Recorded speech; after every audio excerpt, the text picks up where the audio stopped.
आज की वीडियो में आपको दिखाते हैं जी मेरे प्यारे शहर अटक की सकाफत के कुछ खूबसूरत रंग। वीडियो की करते हैं शुरुआत इस दुआ के साथ कि अल्लाह ताला आप सबको अपने घरों में खुश रखे, आबाद रखे।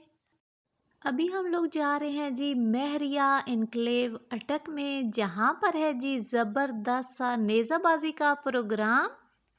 बादल हर तरफ छाए हुए थे और मौसम ज़बरदस्त सा हो चुका था।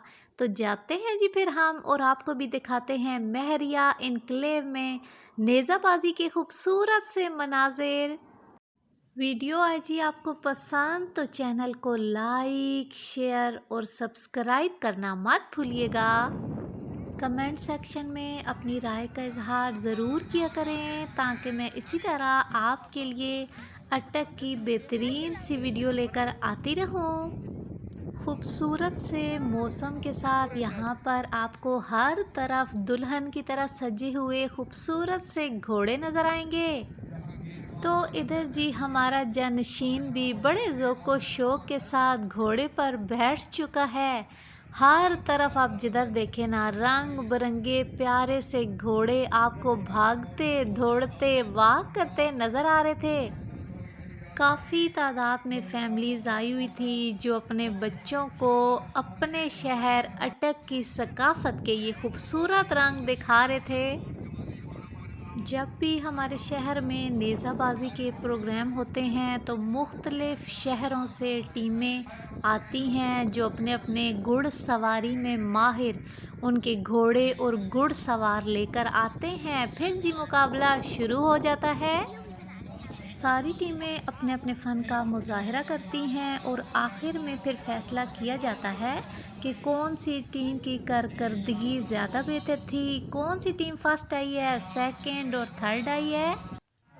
फिर जी तकरीब के अख्ताम पर वो सारी टीमें जो पोजीशन लेती हैं उन्हें मुख्तलिफ़ किस्म के इनामात से नवाजा जाता है।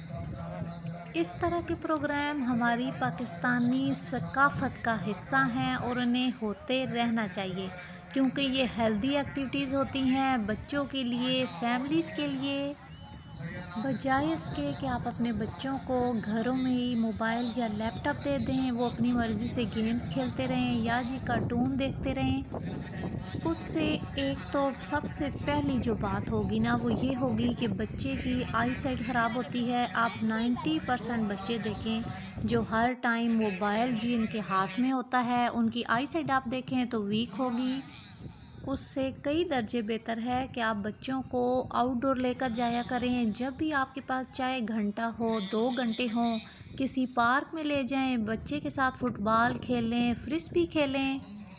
या जी अगर आपके शहर में इस तरह के सकाफ़ती मेले लगते हैं तो उनमें बच्चों को ज़रूर लेकर जाया करें ताकि बच्चों को अपनी पाकिस्तानी सकाफ़त के ये सारे खूबसूरत जो लम्हे हैं ना बच्चों को भी याद हों। इस तरह की एक्टिविटीज़ में बच्चों को लेकर जाने से उनकी मेंटली हेल्थ भी अच्छी होगी, फिर उनकी फ़िज़िकल हेल्थ वो भी अच्छी होगी क्योंकि बच्चे जब नित नई चीज़ें देखते हैं उसके बारे में बच्चे फिर आपसे सवाल करते हैं और जितना ज़्यादा बच्चे आपसे सवाल करते हैं ना तो उतना ज़्यादा वो चीज़ों को सीख रहे होते हैं। मुख्तलिफ़ टीमों की आप लोग ड्रेसिंग देखें, बड़े ज़बरदस्त से आप देखें शलवार कमीज़ कुल्ले और विस्कोट के साथ ड्रेसिंग की हुई है। किसी की पग आपको ऑरेंज कलर की नज़र आएगी, किसी टीम की ग्रीन कलर की है, किसी की गोल्डन कलर की है। नेज़ाबाजी का सिलसिला शुरू हो चुका है और मुख्तलिफ़ शहरों से आई हुई टीमें इकट्ठी हो रही हैं जी ताकि आहिस्ता आहिस्ता अपने नंबर के हिसाब से आगे जाया जाए। बच्चों को एंटरटेन करने के लिए मुख्तलिफ़ किस्म के प्रोग्राम थे ताकि बच्चे खुश हों। मोटू पतलू जी जोकर आ चुके थे, उसके साथ साथ फिर मैजिकल शो भी था ताकि बच्चे खुश हों। इधर जी जब बच्चे आ जाएं तो फिर आपने जी ये ज़हन में रखना है कि इतने आराम से बच्चों ने यहाँ से जाना नहीं है क्योंकि जब तक उन्हें जी ये नेज़ाबाजी के घोड़े नज़र आते रहेंगे तो बच्चों का यहाँ से जाने को दिल ही नहीं होता। फिर जी अटक में हर साल अटक का मेला भी लगता है, जिसमें पूरे अटक के स्कूलों को छुट्टी दी जाती है।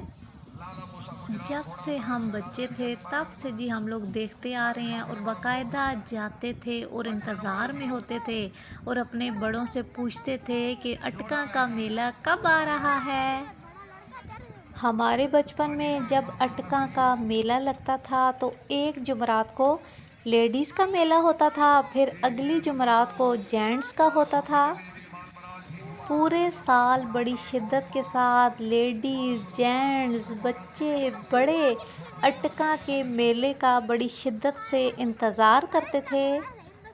उस टाइम पर शायद एक वजह ये भी थी कि लैपटॉप, मोबाइल का दौर नहीं था। लोगों के लिए एंटरटेनमेंट का कुल ज़रिया इसी तरह के सकाफ़ती प्रोग्राम या मेले होते थे, जिनका वो फिर बड़ी शिद्दत के साथ इंतज़ार करते थे।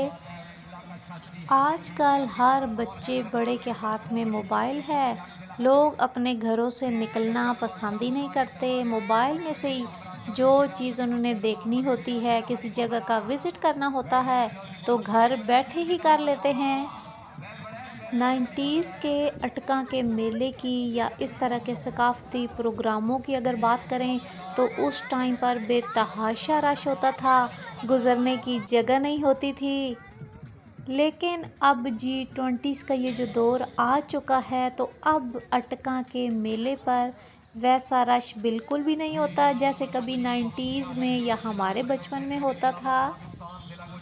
तो जी 90s में जब अटका का मेला अपने अरूज पर होता था तो उस टाइम पर कौन कौन जाता था जी अटका के मेले पर, और किस किस के बचपन की खूबसूरत यादें आज भी ताज़ा हैं, कमेंट करके बताइएगा। फिर एक और चीज़ जो बहुत ज़्यादा मशहूर थी वो थी जी लकी ईरानी सर्कस, जो अब देखने में ही नहीं मिलती। पहले हर साल अटक में लकी ईरानी सर्कस लगती थी और फैमिलीज़ बड़े इंतज़ार में होती थी कि कब सर्कस लगेगी और हम देखने जाएंगे। वक्त गुज़रने के साथ साथ ज़िंदगी में काफ़ी कुछ तब्दीलियाँ आ जाती हैं। कभी हम अपनी फैमिलीज़ के साथ बड़े शौक़ के साथ जाते थे लकी ईरानी सर्कस देखने, और आज आंखें तरस जाती हैं देखने के लिए कि काश उसी तरह फिर से लकी ईरानी सर्कस लगे और हम अपने बच्चों को लेकर जाएं और उन्हें दिखाएं और अपने बचपन की यादें उनके साथ शेयर करें। हम में से हर वालिदैन अपने बचपन की खूबसूरत यादें, बातें अपने बच्चों के साथ शेयर ज़रूर करते हैं। उन्हें बताते हैं कि हमारे बचपन में ऐसे होता था। लेकिन अब जब बच्चों को अटका के मेले पर लेकर जाते हैं तो सबसे पहला सवाल जो बच्चे करते हैं वो ये कि मम्मी, जब आप छोटी होती थी तो उस टाइम पे तो इतना रश होता था, तो अब यहाँ पर इतना रश क्यों नहीं होता? अब यहाँ पर लकी ईरानी सर्कस क्यों नहीं लगती? बच्चों के इन सारे सवालों का जवाब मेरे पास कोई नहीं होता कि मैं उन्हें अब क्या वजह दूँ। इस तरह के सकाफ़ती प्रोग्राम जब आपके शहरों में लगाए जाते हैं तो बज़ाहिर तो वो 1-2 दिन का प्रोग्राम होता है, लेकिन उसके पीछे सालों की मेहनत और ट्रेनिंग होती है। एक घोड़े को इस मैदान तक लाने के लिए घुड़सवार की काफ़ी मेहनत होती है।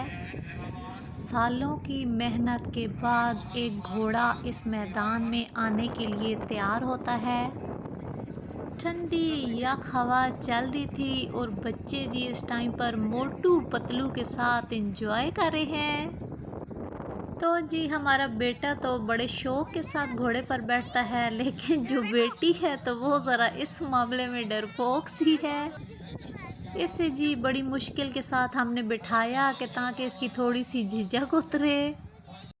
इधर जी बच्चों की रेस लग चुकी थी और मुस्तजाब आया था जी सेकंड। फिर जी वहाँ पर मुख्तलिफ़ किस्म के स्टॉल भी लगे हुए थे, क्योंकि जब फैमिलीज़ बच्चे काफ़ी देर एक जगह पर रहते हैं तो ये तो फिर ज़ाहिर सी बात है कि उन्हें भूख भी लगती है। तो गने के स्टॉल जगह जगह आप लोग देखें। गन्ने का जूस, नींबू की शिकंजबीन, मुख्तलिफ़ किस्म के मशरूबात, इमली, आलू बुखारे का शरबत, जगह जगह स्टॉल लगे हुए थे।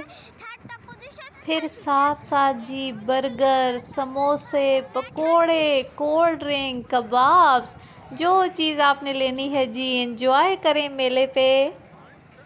बच्चे कहते हैं जी हमने पकोड़े खाने हैं, साथ साथ फिर जलेबी भी लेनी है। तो हम आ गए जी इनके पास, तो जलेबी तो इनके पास ख़त्म हो चुकी थी। पकोड़े जी ताज़ा ताज़ा बन रहे थे, तो फिर हमने कहा चलें जी पकोड़े तो दें हमें, पकोड़े तो एंजॉय करें गर्मा गर्म। आज की वीडियो में आपको दिखाया है जी मेरे अपने शहर अटक में नेज़ाबाजी का खूबसूरत सा सिलसिला। तो कमेंट करके बताइएगा कि आपको कैसा लगा है ये प्रोग्राम। फिर जी यहाँ पर मुख्तलिफ़ नर्सरी वालों ने अपने फ्लावर्स के प्लांट जो हैं वो भी रखे हुए थे, नुमाइश लगाई हुई थी। और फूल आपको जगह जगह इतने खूबसूरत नज़ारे आपको लग रहे थे।